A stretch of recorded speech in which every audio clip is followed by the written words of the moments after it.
बिस्मिल्लाहिर्रहमानिर्रहीम। दोस्तों, भाइयों, क्या हाल है? सब ठीक ठाक हैं? अल्लाह पाक से उम्मीद करता हूँ कि सब ठीक ठाक होंगे। जी दोस्तों, देखें, करेक्शन का सिलसिला जारी है और खबरें भी दो, जैसे कि इंडिया में कल न्यू दिल्ली में जो एक कार में धमाका हुआ, सिलेंडर के फटने से, गैस का सिलेंडर जो फटा, और उसके बाद आज 1 से 1:30 बजे के करीब जो इस्लामाबाद में धमाका हुआ, और इसी तरह कल रात को जो अफगानिस्तान वाली साइड पे भी वो हुआ था, ये कैडेट स्कूल में। ठीक है, और बहुत सारी शहादतें हुए पाकिस्तान में, जो अपना दहशतगर्दी के वाक़यात हुए उसको लेके, और इंडिया में जो हुआ उसको लेके पाकिस्तानी मार्केट में आज काफ़ी ज़्यादा पैनिक सेलिंग देखने में नज़र आई। उसकी वजह यही थी कि जो इंडिया में आपको पता है, जो कुछ भी होता है वहाँ पे, कि छोटा-सा कोई धमाका या कुछ भी होता है, तो वहाँ पे वाविला पड़ जाता है यही कि जी ये पाकिस्तान ही इसमें इन्वॉल्व हो सकता है। तो इस वजह से मार्केट चूँकि पहले ही करेक्शन मोड में थी, मार्केट के टेक्निकल ग्राफ जो है वो कमज़ोर थे, और इसके साथ-साथ मार्केट थोड़ा नेगेटिव ट्रेंड में थी। तो इस तरह के हालात में जब कोई भी नेगेटिव खबरें आती हैं, तो मार्केट उसका बहुत ज़्यादा असर लेती है। तो मार्केट आज 3700 3800 पॉइंट तक माइनस गई। ठीक है? तो आज के व्लॉग में आज तफ़सील से बताएँगे कि आखिर एग्ज़ैक्टली हमें क्या करना चाहिए? हम लॉस से भी बचें, बल्कि हम प्रॉफ़िट भी कमाएँ साथ-साथ, उसके हवाले से। सबसे पहले हमारा जो पहला सेगमेंट है, मार्केट समरी। मार्केट समरी आज देखने वाली होगी जी, दिलचस्प। आज करंट मार्केट का इस वक़्त जो क्लोज़ हुई है वो 1,57,870 पे, यानी कि 1,58,000 का भी लेवल मार्केट ने ब्रेक कर दिया। मार्केट का जो वॉल्यूम लगा आज 29,11,55,869 का, आज लो वॉल्यूम से मार्केट गिरी है। लेकिन एंड पे देखें, मार्केट में यकदम वॉल्यूम आया था जब अच्छे रेट आए हैं ना, नीचे 1,57,800 के करीब। तो ये आप देखें कि वॉल्यूम आई कुछ भी नहीं है। मार्केट में जो चेंज आई 3667 पॉइंट, हम कह सकते हैं इसको, चेंज हुई जी 2.27%। बहुत बड़ी चेंज है। ठीक है, डेज रेंज आप देख सकते हैं, 52 वीक रेंज देख सकते हैं। डे की रेंज 1,57,765 से 1,61,500, और 52 वीक की रेंज हुई है जी इसकी 92,893 से 1,69,988 पॉइंट। मुशत का पहिया जनाब पूरी तरह लालो लाल है, कोई चीज ग्रीन भी नजर आ रही। 4 स्टॉक सिर्फ आज अप रहे, 94 स्टॉक डाउन रहे, 2 अनचेंज रहे, जिसकी जगह आप ये ग्रीन देख रहे हैं। आगे बढ़ते हैं जी। टोटल ऑल शेयर में आज ये भी वॉल्यूम कम हुआ है जी, 834.585 मिलियन का वॉल्यूम आज लगा है टोटल ऑल शेयर में।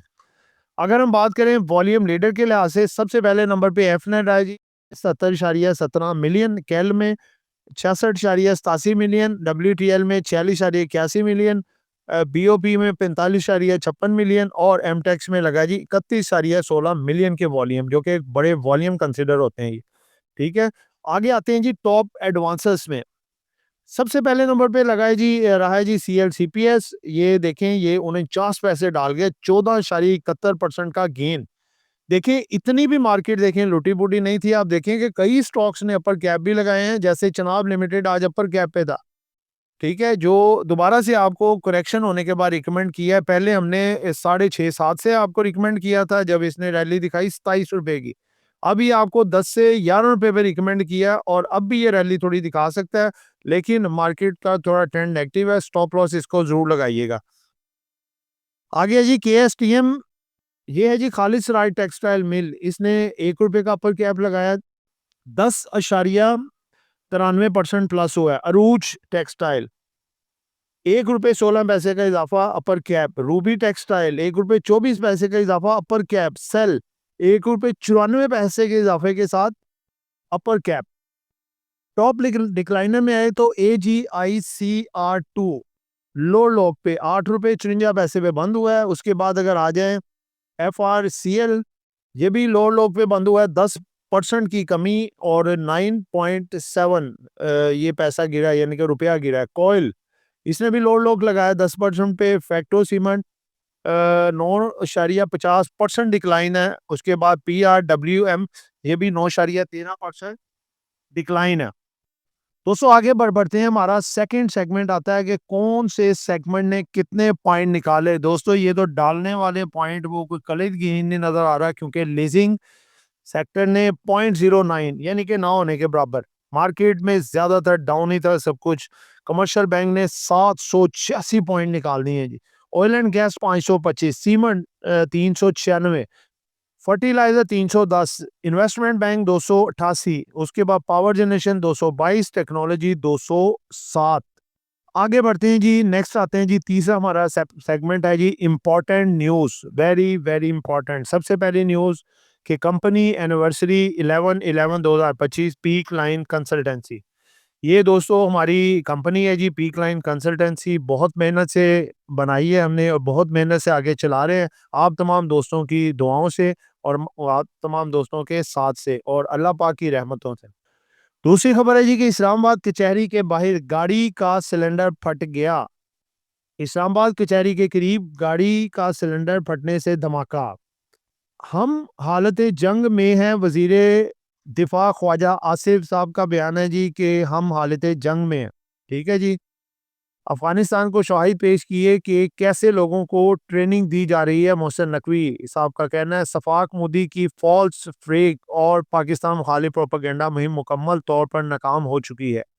देखें ये वही जो दिल्ली में जो है गैस सिलेंडर फटा, लेकिन वो जो है वो गलत नाप शनाप कह रहे हैं कि जी पाकिस्तान ने ये वो ऐसे करके। उसके बाद है जी कि PSX plunges by over 3600 points after the passage of 27 amendment bill. इसके बाद मार्केट आई पॉजिटिव लग रही थी, लेकिन ये जो हादसा हुए हैं इसकी वजह से मार्केट आई 3600 पॉइंट डाउन हुई है। नेक्स्ट खबर पे आते हैं जी। नेक्स्ट खबर है जी कि rupee appreciates 34th day in a row against US dollar as markets ignore politics. देखें जी 34वां दिन है मुसलसल रुपया एप्रिशिएट हो रहा है। देखें दोस्तों काफ़ी पॉजिटिव खबरें हैं मार्केट में। स्टेट बैंक ने भी डाटा जारी दिया है कि अब हम जो इन्फ्लेशन है रिवर्स हो रहा है, रिवर्स होने लगा है। अब इंशाल्लाह इन्फ्लेशन और कम आएगा और साथ साथ जो है इंटरेस्ट रेट भी मज़ीद कम होंगे। ये भी आज की अच्छी खबर है जो कि इस तरह के मामलात में दबी गई है। आगे है जी gold prices skyrocket in Pakistan after huge increase. Oh no. उसके बाद है जी कि PPL reports big increase in gas processing capacity in Sindh Sanghar district में। मिजान बैंक के हवाले से खबर है जी कि Meezan bank wins the best Islamic bank of the year award 6th consecutive year. यानी कि छठा मुसलसल साल है कि मिजान बैंक ने इस्लामिक बैंकों में टॉप पहला इसने रैंक हासिल किया। उसके बाद नेक्स्ट खबर है जी, लास्ट खबर है ये कि IMF technical mission arrives in Pakistan to review budget reforms. और जी टेक्निकल जो इनका आईएमएफ का डेलीगेशन है, मिशन, वो पाकिस्तान पहुंच गया है जो कि रिव्यू करेंगे बजट के लिहाज से क्या रिफॉर्म्स हो रही हैं जो कि मई अप्रैल या मई में आ सकता है, 3 महीने के बाद। दोस्तों चौथा हमारा सेगमेंट है जी इम्पोर्टेंट अनाउंसमेंट, जिसमें मटेरियल इन्फॉर्मेशन भी होगी और कुछ रिजल्ट वगैरह, लेकिन आज इतने ज़्यादा नहीं है। मटेरियल इन्फॉर्मेशन एक ही है, वो है एफएफसी की। ये है जी कि फौजी फर्टिलाइजर कंपनी एफएफसीएल के बोर्ड ने फैसला किया है कि वो अपनी group company FFBL power company limited के मजीद 25% शेयर, जो 2,14,68,000 शेयर बनते हैं, खरीदेगी। इसके बदले कंपनी अपनी पेरेंट कंपनी फौजी फाउंडेशन को तकरीबन 1,69,00,000 नए शेयर जारी करेगी। ये फैसला शेयर होल्डर्स की मंजूरी और एससीसीपी की इजाज़त से मशरूत है, जिसके लिए 8 दिसंबर 2025 को ईओसीएम बुलाया गया है। इस ट्रांजैक्शन के बाद एफएफबीएल और पावर कंपनी एफएफसीएल की मुकम्मल 100% मलकियत बन जाएगी और फौजी फाउंडेशन एफएफसीएल में शेयर होल्डिंग तकरीबन 44% हो जाएगा।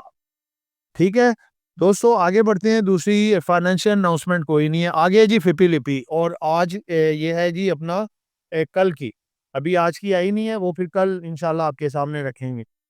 दोस्तों कल की फिपी लिपि भी देखें, कुछ इसी तरह की बनी थी। फॉरनर्स का आप देख सकते हैं बाय सेल, ये ग्रॉस इनकी अगर आप देखें तो ये नेट सेलिंग पे थे 3.83 मिलियन डॉलर की, फॉरेन इंडिविजुअल नील नील थे, और ओवरसीज पाकिस्तानी जो है वो नेट बाइंग पे थे 1.22 मिलियन डॉलर की बाइंग। इसी तरह देखें अगर तो बैंक्स जो है वो सेलिंग पे थे, ब्रोकर्स थोड़ा सा बाइंग पे थे। उसके बाद इंडिविजुअल भी देखें अगर आप, तो नेट जो है इंडिविजुअल बाइंग पे थे और उसके बाद म्यूचुअल फंड काफ़ी अरसे के बाद नेट सेलिंग पे आए हैं। ठीक है जी, ये नेट सॉरी बाइंग पे थे। उसके अलावा भी अगर आप देखें तो बल्कि नेट बाइंग पे थी। ठीक है ना? पीपीलीपी देखें अच्छी थी कि कल म्यूचुअल फंड और इंश्योरेंस बाइंग पे थे, बाकी सारे कुछ सेलिंग पे थे। लेकिन आज 2 इवेंट ऐसे हुए कि जिसकी वजह से इनकी अच्छी बाइंग भी किसी काम ना आ सकी। हालाँकि जब ये बाइंग पे हों तो मार्केट अगले दिन प्लस होती है, ये एक अच्छा साइन होता है, अगले दिन भी वो बाइंग पे होते हैं। अब आज की बड़ी इंपॉर्टेंट होगी, आज देखते हैं कि किसने ज़्यादा पैनिक में आके सेलिंग की। जी दोस्तों, लास्ट हमारा सेगमेंट आ गया जी, वो है जी मार्केट का तजिया और इसके साथ-साथ टेक्निकल कैंडल ग्राफ जो आपके सामने रखा है। जी दोस्तों, सबसे पहले तो देखें कि मार्केट देखें कि खुली इतना ज़्यादा माइनस नहीं खुली, माइनस सिर्फ खुली 2 पॉइंट, ठीक है? उसके बाद मार्केट नीचे, नीचे, नीचे थोड़ी-सी बाइंग आती थी, ज़्यादा नीचे। उसके बाद कुछ स्टेटमेंट्स आना शुरू हुई दिल्ली की तरफ से कि जी अपना ये मामला हुआ है, उनका मीडिया ने वाविला मचाया हुआ था टोटल कि जी ये पाकिस्तान की तरफ से हो सकता है ये वो, जो कि बिल्कुल सरासर झूठ। उसके बाद 1 से डेढ़ बजे आपने देखा कि इस्लामाबाद जो कि पाकिस्तान का कैपिटल ऑफ द सिटी है, वो एक गुंजानाबाद इलाका जो कि कचहरी है, ठीक है? वहाँ पे जो है वो एक पुलिस की गाड़ी के अंदर ये धमाका हुआ और काफ़ी उसकी वजह से शहादतें भी हुई और काफ़ी लोग ज़ख्मी भी हुए। तो उसके बाद कल रात को भी जो एक कैडेट कॉलेज में भी कैडेट स्कूल में भी जो है वो एक दहशतगर्दी हमला हुआ था। तो दोस्तों ये एक यानी कि एक के बाद एक यानी कि एक के बाद दीगरे जो मामलात होते गए मार्केट में ये सब कुछ खबरें देखते हुए मार्केट में पैनिक आया। हालाँकि देखें कल मार्केट सेनेट से भी जो है 27वीं तरमीम जो है वो जितने वोट चाहिए थे वो लेके वो अप्रूव हो गई। तो मार्केट आज प्लस होनी चाहिए थी लेकिन मार्केट में ये पैनिक आया। तो दोस्तों बात ये है कि देखिए मार्केट जब करेक्शन ले रही होती है तो ये बहाने बनते हैं, अगर मार्केट का ट्रेंड पॉजिटिव हो, बुल रन चल रहा हो तो ऐसी चीज़ों को मार्केट वैसे ही खा पी के साइड पे कर जाती है। वो इतना इम्पैक्ट नहीं लेती। तो मार्केट को देखिए करेक्शन जब लेनी होती है, ट्रेंड नेगेटिव होता है तो सेंटिमेंट जब पब्लिक के नेगेटिव हुए होते हैं ना उनको पॉजिटिव करना बड़ा मुश्किल होता है। हाँ, ये है कि मार्केट एक अच्छी करेक्शन ले लेती है। नीचे से आप खुद देखेंगे बाइंग जैसे आज 1,57,600-700 के करीब आपने देखा बल्क बाइंग आई। कोई 200-300-400 पॉइंट रिकवर भी हुई। लेकिन चूँकि सेंटीमेंट नेगेटिव थे और आखिरी आधे घंटे में मार्केट एवरेज होके नीचे क्लोज़ हुई। तो दोस्तों बात ये है कि देखिए मार्केट में एक असूल होता है कि जब मार्केट बढ़ी हो उस वक़्त सिर्फ़ और सिर्फ़ प्रॉफ़िट टेकिंग मोड में रहें। और जब मार्केट गिर रही हो जो आपके पास कैश पड़ा है, वॉरेन बफेट का भी ये कॉल है और मार्केट की स्ट्रैटेजी भी यही होनी चाहिए कि पार्शियल बाइंग थोड़ी-थोड़ी शुरू कर दें। थोड़ा-थोड़ा अच्छे जो स्टॉक हैं, जो आप देखें कि जिनका आरएसआई बहुत डाउन चला गया है और उनके फंडामेंटल्स भी अच्छे हैं, स्ट्रॉन्ग हैं, डिविडेंड बेस्ड स्टॉक हैं और काफ़ी ज़्यादा गिर चुके हैं, उनको थोड़ा-थोड़ा चुपके-चुपके से पकड़ें अपने पोर्टफोलियो में। थोड़ा-सा अगले दिन देखें फिर नीचे आया, फिर नीचे से पकड़ें अपने पोर्टफोलियो में। ऐसे क्या होगा आप देखें ये इवेंट आते हैं, गुज़र जाते हैं। जब आपने थोड़ा-थोड़ा, थोड़ा-थोड़ा डिप में माल पकड़ा होगा, तो यकीन मानें कि जैसे ही मार्केट रिबाउंड होगी, आपका उसी दिन आधे स्टॉक तो वैसे ही प्रॉफ़िट में आ चुके होंगे क्योंकि आप सेपरेट बाइंग कर रहे थे नीचे। और जब मार्केट 1 या 2 दिन दोबारा प्लस जाती है, तो आपके सारे के सारे उसी दिन प्लस हो चुके होंगे। तो हमारी तो स्ट्रैटेजी आज यही थी, हमने 50% प्रॉफ़िट वाली चीज़ों को बेच के कैश को फ्री किया है। तो आज हमने कुछ डिप पे जो चीज़ें उठाई हैं, जो इन्वेस्टर हज़रात हैं, ठीक है? डे ट्रेडर और स्विंग ट्रेडर्स को मैं भी कहूँगा थोड़ा 1-2 दिन साइड पे रहें, तो बेहतर है, जब तक मामलात क्लियर नहीं होते। लेकिन इन्वेस्टर हज़रात के लिए ये है स्ट्रैटेजी कि हमने 50% जो कैश फ़ारी किया है, हम थोड़ा-थोड़ा नीचे अपने स्टॉक को या जो जो हमें अच्छा लगेगा, जो काफ़ी डिप में पड़ा होगा, उसका थोड़ा-थोड़ा बाइंग करेंगे, अपने पोर्टफोलियो में डालेंगे और उसके बाद फिर डिविडेंड वाला सीज़न आएगा, दिसंबर क्लोजिंग और फिर हम ग्रोथ को भी एन्जॉय करेंगे और साथ-साथ डिविडेंड भी लेंगे, ठीक है? तो ये बेस्ट स्ट्रैटेजी होती है इन्वेस्टर्स के लिए क्योंकि इन्वेस्टर के पास पावर होती है माल को थोड़ा-थोड़ा जमा करने की, रखने की और उसके बाद फिर उसकी मौजें-मौजें होती हैं, ठीक है? तो लिहाज़ा गिरती हुई मार्केट में डरने की कोई ज़रूरत नहीं होती और बढ़ती हुई मार्केट में एग्रेसिव होने की कोई ज़रूरत नहीं होती। बढ़ती हुई मार्केट में हमेशा माल को थोड़ा-थोड़ा करके स्प्लिट बेचें और गिरती हुई मार्केट में थोड़ा-थोड़ा माल को खरीदें, स्प्लिट बाइंग करें, ठीक है? तो दोस्तों कल के लिए जो टॉपिक्स हैं 4 वो आपको मैं बता देता हूँ जी। 4 चीज़ें हैं जो कि अच्छे रेटों पे अभी आ गई हैं, थोड़ा-सा और मार्केट गिरी तो आपको और नीचे थोड़ा अच्छे रेटों पे मिल सकता है, तो थोड़ा-थोड़ा करके ये उठाना चाहिए। ब्लू चिप स्टॉक में 2 स्टॉक जो है मारी और पोल, और छोटे स्टॉक में है जी अपना केएमएल। केएमएल देखिए आज इतनी मार्केट शिद्दत में रही है लेकिन कैप नहीं टूटा। कल भी अल्हम्दुलिल्लाह हमने कैप एन्जॉय किया है, आज भी किया है, कल भी एन्जॉय करेंगे कैप। और दूसरे नंबर पे एलएसईवीएल, ये थोड़ी-सी करेक्शन लेगा, ये दोबारा फिर अपने तेज़ी के ट्रेंड में आ जाएगा। और पोल और मारी तो आपको पता है छक्के पे छक्का लगाते हैं, फिर थोड़ा-थोड़ा करके चारों का माल जमा करें, जो हमारी स्ट्रैटेजी है हम भी कर रहे हैं, तो इंशाअल्लाह ताला हम इसका फ़ायदा भी उठाएँगे। तो दोस्तों ये एक एजुकेशन पर्पज़ वीडियो थी, नॉट बाय सर कॉल। खरीदना है, बेचना है, अपनी मर्ज़ी करनी है। दुआओं में याद रखिएगा, आपका दोस्त आमिर शहजाद। अल्लाह हाफ़िज़।